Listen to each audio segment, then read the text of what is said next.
તમારે ખાસ ધ્યાન 3 બાબતનું રાખવાનું છે। 4-5 રાઉન્ડ ખેંચી લ્યો અને પછી તમને શ્વાસ ચડી જાય એટલે બાકીના 6 થી 7 રાઉન્ડ તમારે ખેંચવામાં કેવરાવશે। અને જે લોકો પ્રેક્ટિસ કરેલ છે એ તો ખેંચી લે। તો જય હિન્દ મિત્રો, ફરી એક વખત આપણે ગ્રાઉન્ડ સિરીઝના વિડીયોમાં આવી ગયા છે। આ વખતે આપણે જોવાના છે કે ગ્રાઉન્ડ ઉપર તમારે કંઈ ભૂલ નથી કરવાની અને ગ્રાઉન્ડ ઉપરની જે એન્ટરથી એક્ઝિટની જે પ્રોસેસ હોય છે એની વાત કરવાના છે। તો લાઇક કરવાનું ન ભૂલાય।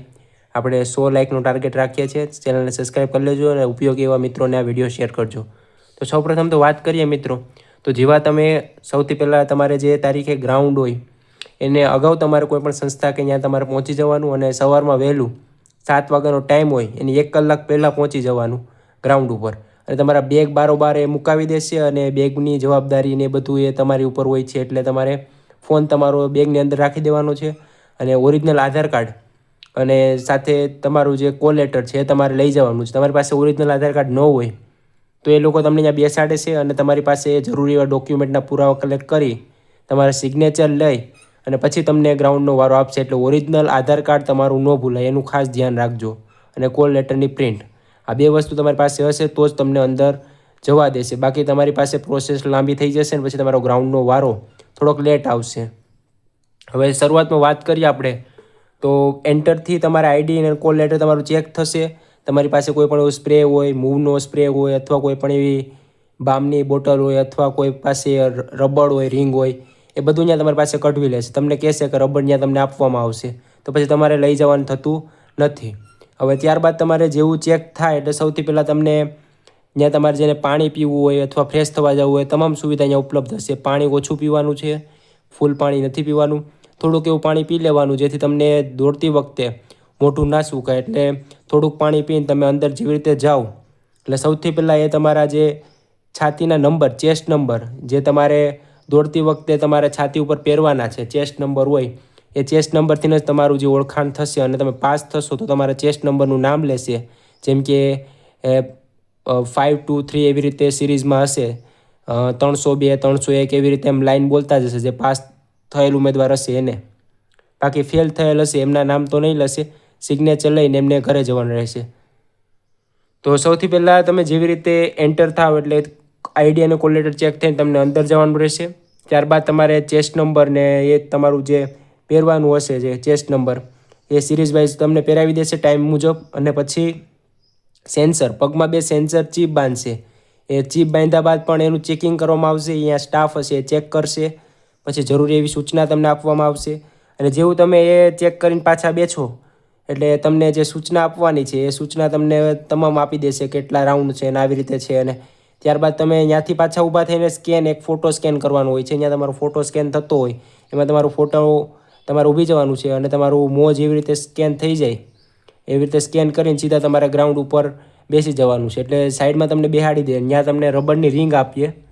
એ રબરની રિંગ તમારે 12 રાઉન્ડ હોય તો 13, 14 લઈ લેવાની અને 13 રાઉન્ડ હોય તો 14 રિંગ લઈ લેવાની, એક રાઉન્ડ એક્સ્ટ્રા મારવાનો। અને રબરની રિંગ પહેલો રાઉન્ડ કમ્પ્લીટ થાય પછી જ ફેંકવાની છે, એની પહેલાં તમારે ફેંકવાની નથી।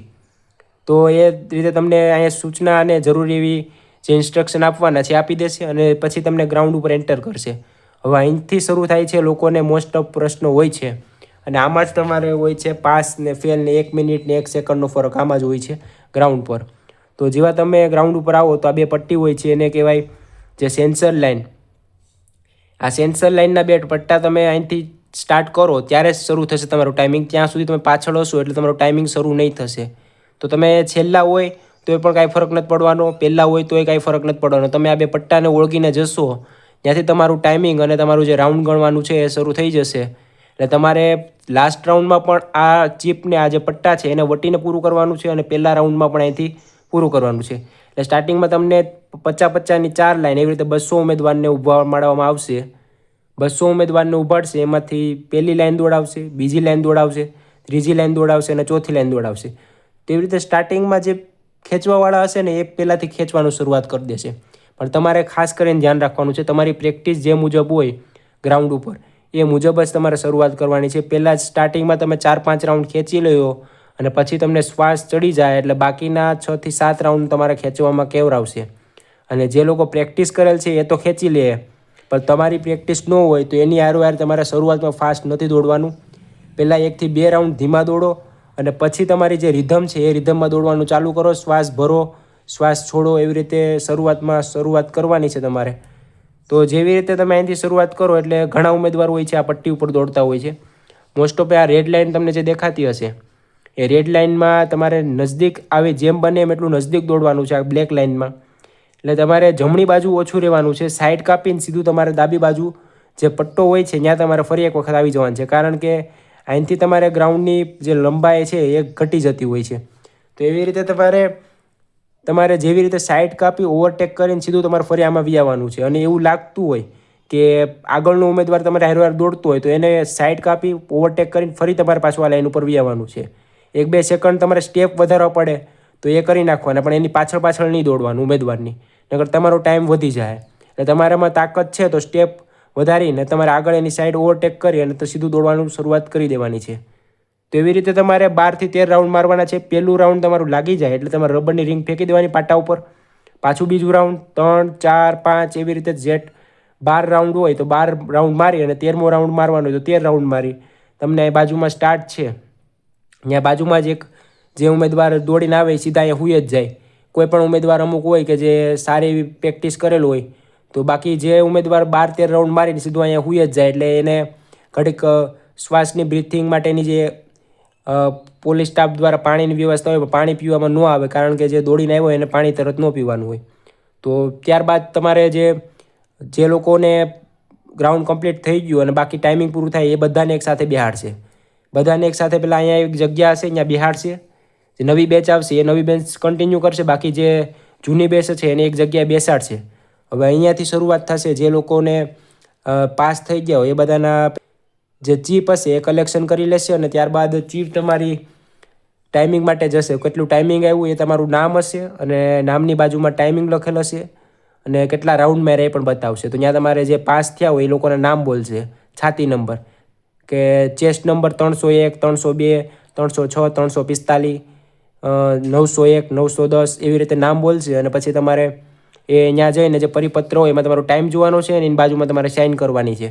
જેવી તમે સાઇન કરો અને ત્યારબાદ તમારું જે ફેલ થયેલ ઉમેદવાર હોય એ તો ડાયરેક્ટ એક્ઝિટમાં વહી જશે અને જે પાસ થયેલ ઉમેદવાર હોય ગ્રાઉન્ડમાં હવે એ લંબાઈ માટે જશે. હવે લંબાઈમાં તમારા બૂટ પણ કઢવી નાખવામાં આવશે અને ત્યારબાદ તમારે સીધું ઊભું રહેવાનું છે અને જે લંબાઈનો પાટો માપવાનો હોય છે એના ઉપર ઊભી અને એકદમ સ્થિર નજર રાખી સીધું ટટ્ટાર ઊભું રહેવાનું છે, જેથી હાઇટમાં વાંધો ન આવે.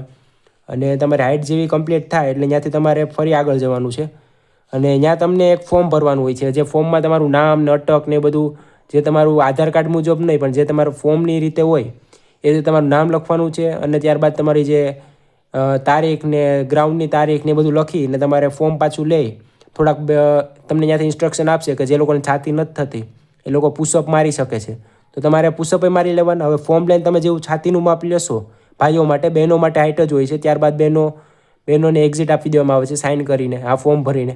અને ભાઈઓ માટે અલગથી જે છાતીનું છે તો ભાઈઓને છાતીનું માપ લઈ નોર્મલ અને જે લોકોને ફૂલાવેલી છાતી મેક્સિમમ 5 સેન્ટીમીટર ફૂલવી જોઈએ. 5 સેન્ટીમીટર જેને ન ફૂલે એ લોકો ફેલ ગણાશે. ત્યારબાદ છાતીનું માપ જેવી રીતે કમ્પ્લીટ થાય એટલે તમને જે ઓલું ફોર્મ આપ્યું છે એ ફોર્મ તમારે જમા કરાવવાનું છે. ત્યાંથી તમને થોડીક સલાહ આપશે, થોડુંક સૂચન આપશે કે આગળ તમારે કેવી રીતે તૈયારી કરવાની છે, કેટલા લોકોનું કોમ્પિટિશન છે, તમે આજે ગ્રાઉન્ડ પાસ કર્યા છો તો હવે તમારે તૈયારીમાં કેવી રીતે ધ્યાન દેવું, કેટલી કલાક વાંચવું ને આવો મોકો ફરી એક વખત નથી મળવાનો, એવી રીતે તમને ઇન્સ્ટ્રક્શન આપવામાં આવશે. અને ત્યારબાદ તમારે હવે એક્ઝિટ તરફ આગળ વધવાનું છે. તો આવી રીતે એન્ટરથી લઈને એક્ઝિટ સુધી તમારે ખાસ ધ્યાન 3 બાબતનું રાખવાનું છે. પહેલું કે જે લોકો ધીમે ધીમે પાછળ દોડતા હોય છે રનિંગમાં એ લોકોને ઓવરટેક કરીને તમારે આગળ સાઈડ ઓવરટેક કરીને ફરી એક વખત પાટા ઉપર આવી જવાનું છે. અને બીજી વાત કે તમે જ્યારે પણ હાઇટ માપવા કે છાતી માપવા જાઓ ત્યારે છાતી વખતે તમારે પુશઅપ મારી લેવાના છે ને હાઇટ વખતે તમારે મેજર ઇસ્યુ 0.5 સેન્ટીમીટરનો આવતો હોય તો સરને કહેવાનું કે ખાસ કરીને કે હાઇટમાં કંઈ પ્રોબ્લેમ હોઈ શકે છે એટલે ફરી વખત તમારે જો માપવું એટલે ટટ્ટાર સીધું ઊભું રહેવાનું છે, જેથી તમારે 0.5 સેન્ટીમીટરનો વાંધો નહીં આવશે. અને ત્રીજું અને મહત્ત્વની વાત એ છે કે ગ્રાઉન્ડ ઉપર તમે જાઓ છો તો તમે સૌથી મોટું છે મન મક્કમ રાખવું, આત્મવિશ્વાસ, કોન્ફિડન્સમાં દોડવાનું છે. ઓવર કોન્ફિડન્સ નહીં, કોન્ફિડન્સમાં. કોન્ફિડન્સ એને કહેવાય કે તમે શરૂઆતમાં 4 થી 5 રાઉન્ડ ખેંચી લ્યો અને પછી તમારાથી ન લાગે. કોન્ફિડન્સ મન મક્કમ રાખવાનું છે. 8માંથી 9મા રાઉન્ડે તમને એમ થશે કે હવે મારે દોડવું નથી, હવે ઊભું રહી જવું છે, તો ઊભું નથી રહેવાનું. છેલ્લા 3 થી 4 રાઉન્ડ તમારે છે એવું વિચારી દોડી જવાનું છે, તો તમારે કમ્પ્લીટ થઈ જશે. અને સાથે ગ્રાઉન્ડ સ્ટાફ પણ પૂરો સપોર્ટ કરવાનો છે, જેથી તમારે ટાઈમિંગ પણ ઘટશે. જે તમે પ્રેક્ટિસમાં કરી હોય એના કરતાં થોડીક ઘટી જશે. તો મળીએ નવા વિડીયોમાં. કોઈ પણ પ્રશ્ન હોય તો કોમેન્ટ કરી દેજો. જય હિન્દ, જય ભારત.